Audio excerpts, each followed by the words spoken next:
we all like to enjoy things and we all like to be taken into a fantasy world from time to time. There's nothing wrong with that. There's nothing wrong with that at all. There's nothing wrong with enjoying and exploring different ideas. There's nothing wrong with even a reframe or a change of perspective on stuff. But there is a lot wrong with a lot of the content that I do see online and a lot of the things that I come across in my area of wellness. As you may know or may not know, I do run a channel on health and well-being. It's my business channel. This is my personal channel. Um, so I am professionally in that space, but this is where I take the time to not to speak not so professionally and just kind of share my opinion rather than hard facts all the time. So please take anything I say and kind of use a critical eye over it, because that's really the whole point of the channel, is that you don't just drift into believing something because it sounds good or it sounds like it makes sense or it confirms your own bias, because this is really important. So today I'm mainly going to speak about live therapy and NLP and hypnotherapy. I have done a video on NLP and hypnotherapy before. I have a lot of people in my professional network who are NLP and hypnotherapy qualified, and they love it. Anyone that I've ever come across that is qualified in this area tends to really enjoy what they do and enjoy the results. And again, I don't want to take away from that because that seems really unfair. And this channel isn't about taking away from people. It's about being able to give people the opportunity to look at things in more than one way and see, does it really fit me or does it just sound nice right now? And they're the two questions really that I would, as a coach, what I do professionally, is advise anyone to do. Does this sound good to me right now because potentially I'm vulnerable and I'm in a state where I just need help? That's not necessarily a bad thing. It doesn't necessarily mean you shouldn't listen to it and that what you're coming across is bad. And actually, in another time frame or in another way, shape, or form, would this stuff just not interest me in any, or does it feel just a little bit odd and not quite right? So I'm going to give you a bit of a past story. So when I was 12, I changed school, and I changed school from my Catholic school in a little town in West Yorkshire called Bradford. I should say a little city in West Yorkshire called Bradford. And I went from Yorkshire Martyrs Catholic School, where I'd been for 2 years. 2 years at that point. I joined in year 9. I left at the end of year 10 due to severe bullying. Um, and I went to Dixon City Technology College. So I went from being in Catholic schools. Now, I wasn't inherently raised a Catholic until my parents married, and that's my dad married my stepmom. My stepmom was Catholic. That happened when I was between the ages of 6 and 9, their courtship and marriage and all that kind of stuff. So then I was brought up after that in Catholic faith as it suited my stepmom. My dad and my actual bloodline of my family just weren't religious in the slightest. So I had a nice tempered mix of both, would you say? And in main Catholic schools I went to, they were good schools. So and I enjoyed school. I was one of those weird people that actually enjoyed school. So other than being bullied, I can't say I had a massively bad experience at school because I enjoy learning. Um, but I've always been on the slightly vulnerable side myself, certainly from my mindset. And I'm aware of this because I've always been a little bit of an outlier. And that in itself just makes me vulnerable. And I'm aware of this. A lot of people aren't aware that just being an outlier makes you vulnerable, but just being an outlier sometimes makes you vulnerable, but it doesn't make you a bad person. Sometimes people seem to equate the two, an outlier, bad person. That's not necessarily true. Um, but ultimately, take what you want from that. It's fine. Um, anyway, so having a good dose of experience in Catholic schools from my final 2 years of primary school to my middle school, as it was there, and then to my high school, as if you're American and watching this, that might seem more appropriate to you. A high school, for me, it was our final school before sixth form and college or university or wherever you might go after that.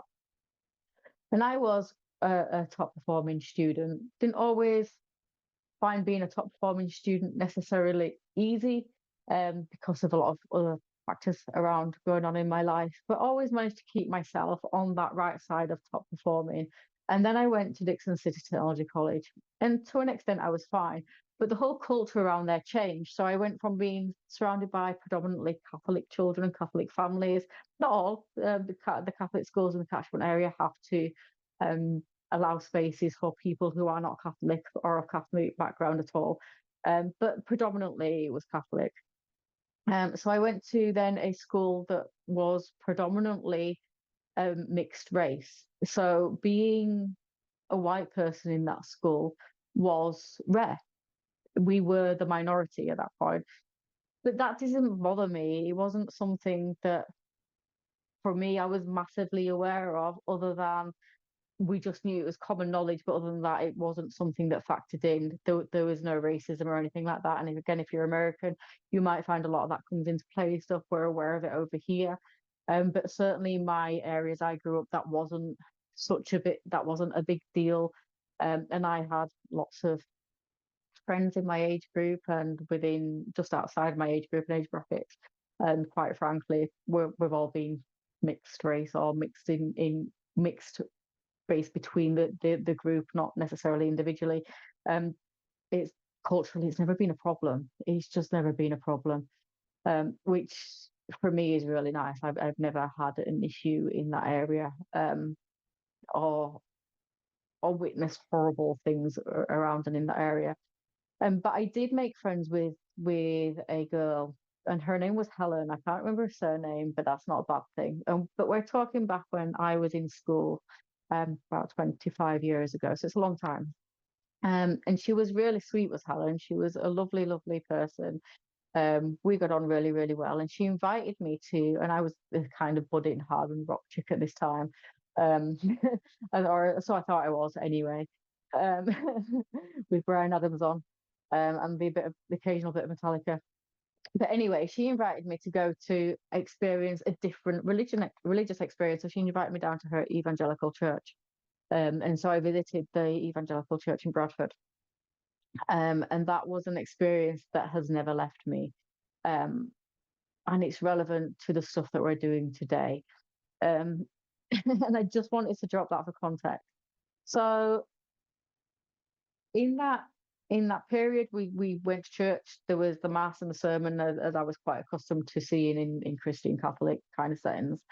The one thing that was different, obviously, didn't have the body of Christ, the blood of Christ, all that kind of stuff. That ritual, their ritual was different. Their ritual was people walking up to the stage in a highly emotional state, if not completely and utterly breaking down, kind of confessing their sins, for want of a better expression. And I found it really odd. It was weird. At the time, I wouldn't have had the words to put that into context. Looking back now, it looks like a little bit of the live therapy, weird pseudo stuff that goes on in outlier areas. That's not to say that all people that enjoy and get something from this are bad people. So again, I just want to reiterate this: they're not bad people, and everyone that enjoys this, probably in the main, the vast majority aren't bad people. But it's strange practice, because live therapy, where anybody is encouraged to be vulnerable in front of a group of strangers, just doesn't sit well with me.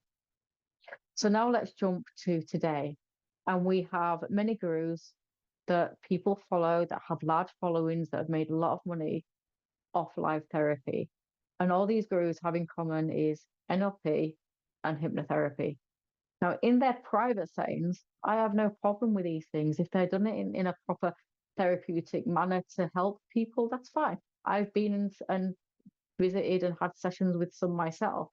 I don't see that it's had any profound impact on me, or the impact that maybe I was looking to have.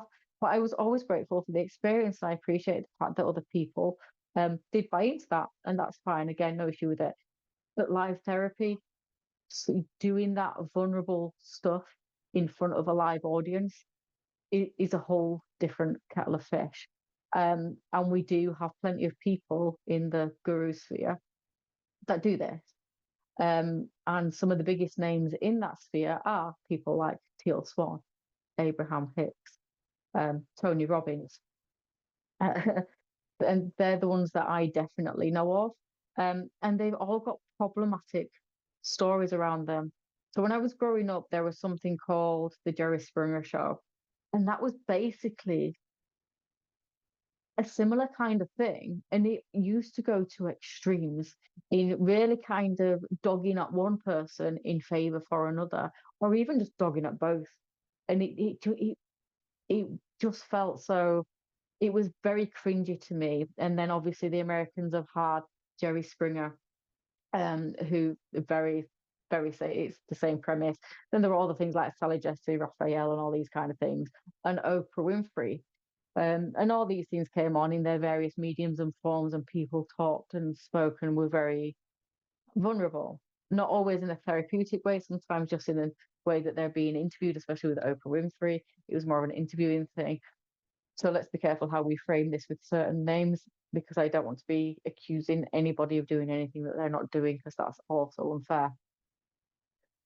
But if we really look at what's happening around us now, it seems that we are looking into echo chambers, things that always confirm our belief. So I came across a certain Teal Swan a few years ago when I was introduced to her. And I thought, okay, fair enough, give it a go. She seems interesting and harmless enough, until she wasn't. And that literally was until the day she wasn't. And then I looked further into her stuff. And it seems that actually, do you know what? There's really, really good reason to question what she does, why she does it, how she does it, and what she says she is.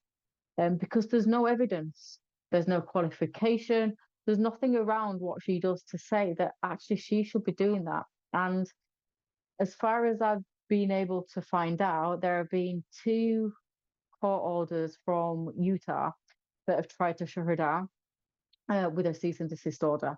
And all she's done is moved across to Costa Rica, I believe. Now, there's plenty of people in the UK that are qualified Teal Swan completion process practitioners. And for me, that is a huge problem, because it means there's very good people, very nice meaning, well-intentioned people that are buying into a load of proven pseudoscientific BS, quite frankly. And anything based around Jungian theory, archetypes, and just inner child work, without actually looking at other stuff in between, and so actually seeing whether that work's relevant to be doing in the first place with someone, and actually having a proper therapeutic one-on-one conversation, rather than just doing it as a group setting all the time. So we'll notice that Teal Swan doesn't do really one-to-ones anymore, because the one-to-ones that she has taken part in has left to very dire consequences for some of her clients, as in they just don't exist anymore, due to some of the influence of some of the work that they have taken with Teal. I'm not just blaming Teal on her own for this. Let's just be clear, there is no accusation here. I'm saying it's probably contributed to people not being part of this planet anymore, and that is really, really sad. Then we've got the likes of Tony Robbins, and I'm all for giving people second chances, but Tony Robbins seems to have second, third, fourth, fifth, sixth chances. He has had a lot of accusations thrown at him over many years, but because again, he's built up a following, he's built up an audience, he's built up money, he's built up protection, and can afford to keep that protection going. He can afford to shut people down and make them look like they're the problem and he's all innocent and martyred. And we have our own version of this in Russell Brand, as we've seen more recently. So this isn't me pointing at a particular area, it's me pointing at a particular practice and a particular behavior that certain individuals might take up to be able to monetize, which is basically exploitation. Again, seems to be a bit of an accusation. You can take it how you want. I'm not accusing anybody of anything. I'm just saying this is what it could look like. and I'm being very careful. We know Andrew Huberman has been under the spotlight. He's never, as far as I know, done live therapy, but again, it's intertwined into all that space, and is certainly tied into Russell Brand through Joe Rogan and RFK Jr. and all that kind of stuff. Which in the UK it has little to do with us. Quite frankly, USA, we gave him to you in the nicest possible way. You can have him, even if you don't want him. Please do keep him, because yeah, he's just he's not a nice person to have in the UK. And they seem to have more fans in the USA, so you know everyone deserves to have fans somewhere. So that's where his fan base is. I'm sorry, USA, but that he's for you. Um, just as I'm sure we've had some people from the USA come to our side and now they're for us. Unfortunately, this is what we do. We swap. Just the way it is. But when I started looking at cults and cult dynamics and looking more into cluster B personalities, and that's led into obviously crossovers with cluster C and cluster A personalities. And no, I am by no means a professional in this area.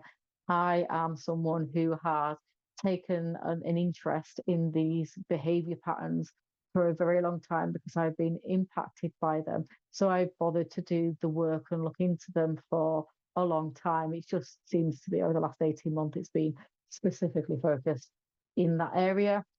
Unfortunately, I've raised a child with some of these qualities, and I was raised by someone with some of these qualities. It's always been prevalent in my life. So I've always been aware of it, and I always felt a little bit funny, like it was me, because I seem to be the only one that noticed. And it seems that actually it's not the case, which is nice to know for me, but it's actually not. Um, it's not as helpful as that may seem in many other ways. So these people seem to be in that area anyway. So as I was doing kind of looking up and finding stuff, I used good old trusty YouTube. Of course I did, because that's what we all do nowadays, Google and YouTube, and see what leads to what.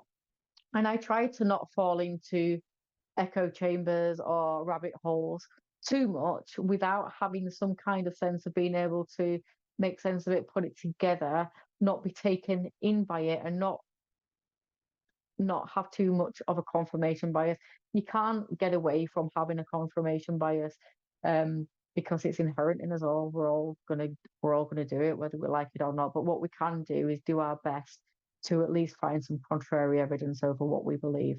So I have tried to do this. So I come across the behavior panel, I've come across the deception detective, I've come across many other in true crime. I listen to the LA Not So a Confidential podcast. I listen to Conspirituality. I listen to Decoding the Gurus. And over the last kind of 18 months, 2 years, I've really taken a lot on board. I've read a lot of books. And I've done a fair bit of research into these areas to see actually what contradicts what, who contradicts who, and where is the truth in all this. They're big questions, and they're not questions I can ask, but they're questions that we should be asking ourselves whenever we go into a space and think, actually, you know what, this could really help me feel better. I'm feeling not so great right now, and I could use the support. Where am I going to get it? So with the behavior panel, I followed them for quite some time. And then to me, a certain member of the behavior panel started to feel a little bit off. So I'm going to do a whole video just based on him, eventually, sooner rather than later. But he's also an NLP practitioner and hypnotherapist, or claims to be anyway, and kind of knows this area and the cult area very, very well, which is why I was kind of drawn, a little bit compelled to listen to the behavior panel. And as I've experienced stuff in there, there's been huge red flags that have come up for me. But like I said, I'm going to save that for another video. But what I really wanted to reiterate was that anybody that performs live therapy isn't a therapist, because I don't see that the ethics of any therapist, be that in the UK, in Europe, or in the USA, that would be something that would be ethically allowed or practiced. I would imagine, because there can be there's no confidentiality, and there's no protecting the patient or the person that's in that space doing the work. And it's really hard for that person that's come up on stage to refuse to take part. And we know in cult dynamics that this thing's been, has always happened. Uh, and there's famous people like Jim Jones that have preyed on and used tactics like this.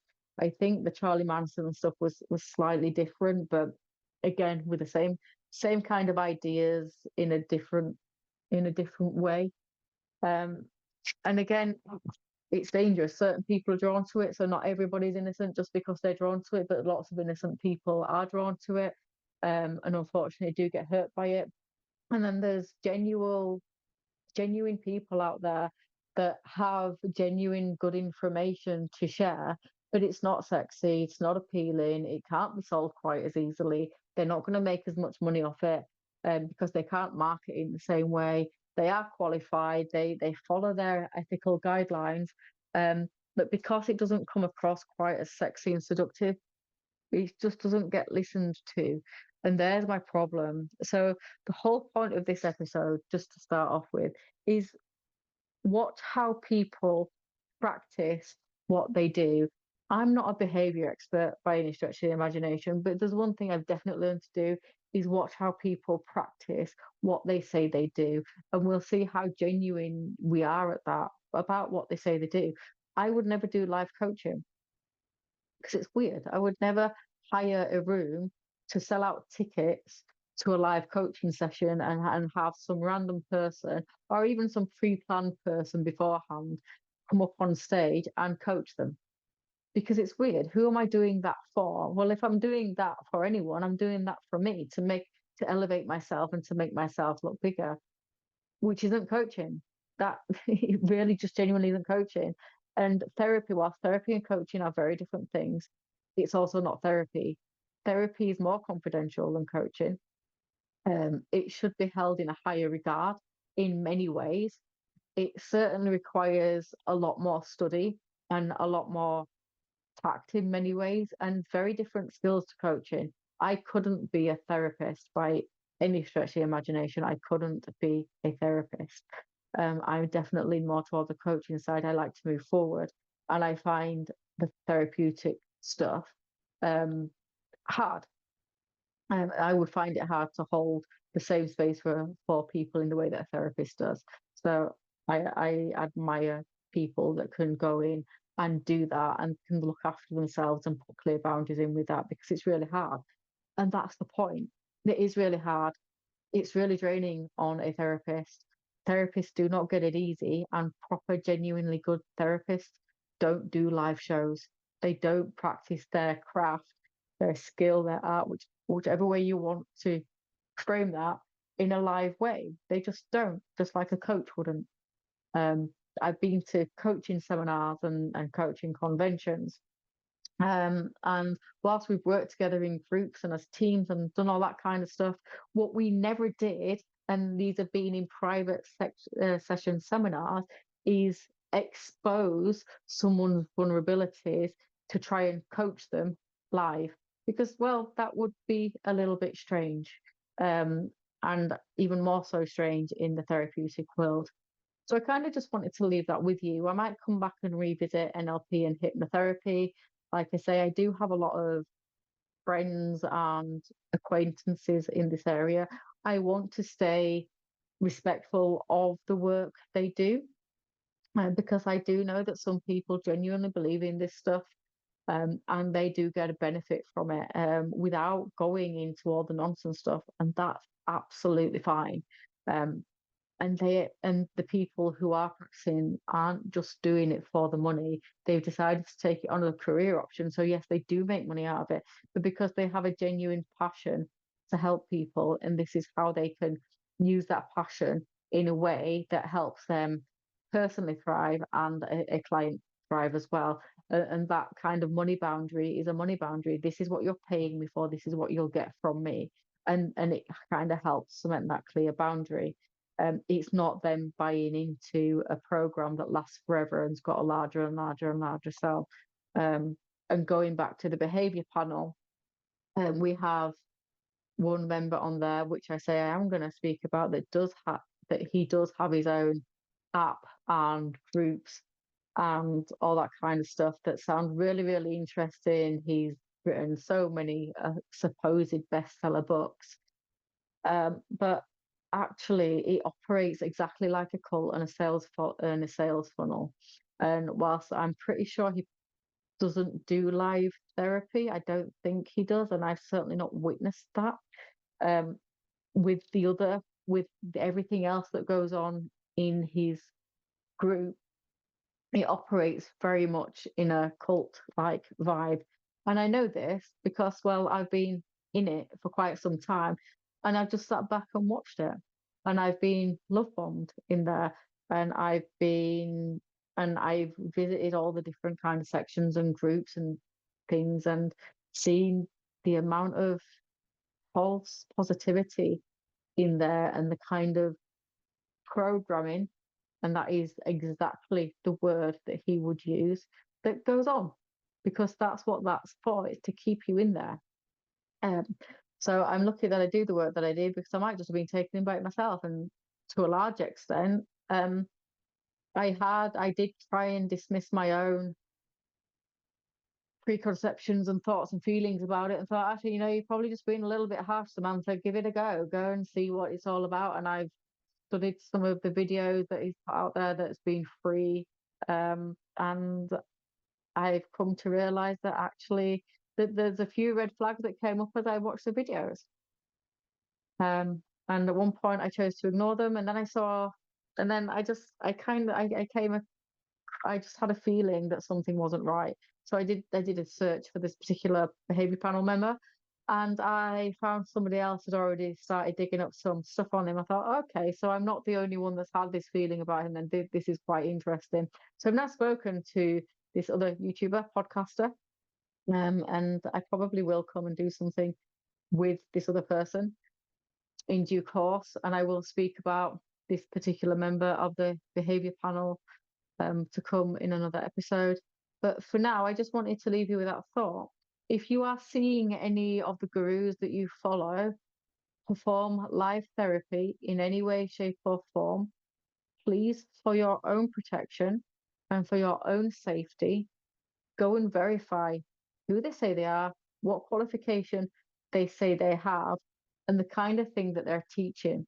And if it's based around Freudian and Jungian kind of theory stuff that as far as I'm aware no longer is overly used within people who practice or work within the fields of psychology and psychotherapy. The two are very different as far as I understand.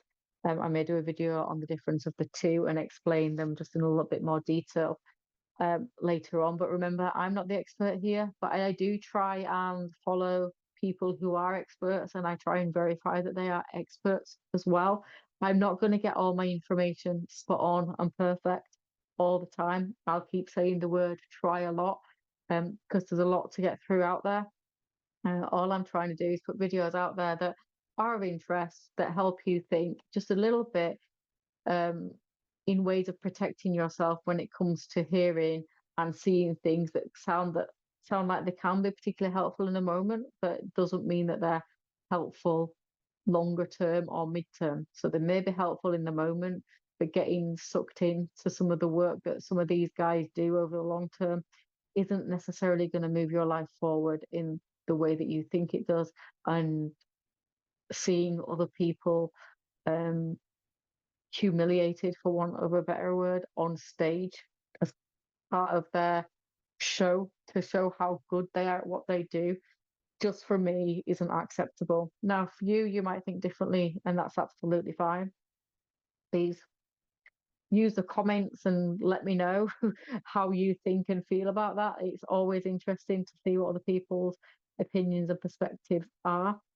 I'm trying not to judge too much and be too harsh, but as someone who has taken a very deep personal interest and studied to some extent in a professional way criminal justice, and looked into certain behaviors from a psychology perspective in as much as I can, because I'm not a psychologist, then My advice to you is just really watch what people say, including me. You don't know me. If you come across this video, the chances are you don't know me from Adam, and that's fine. So again, watch what I say and go and check out what's out there, and try and find something that contradicts your belief, and find out why it contradicts your belief. Just don't look at it and think, well, it contradicts my belief, and well, it just talks a load of rubbish, so I'm just not going to pay attention to it, and go back and lean back on your own confirmation bias. Have a look at the reason and the logic behind that. You might just find that it has something useful to offer. People aren't contrary necessarily for the sake of it, or very rarely, unless it suits their personal agenda.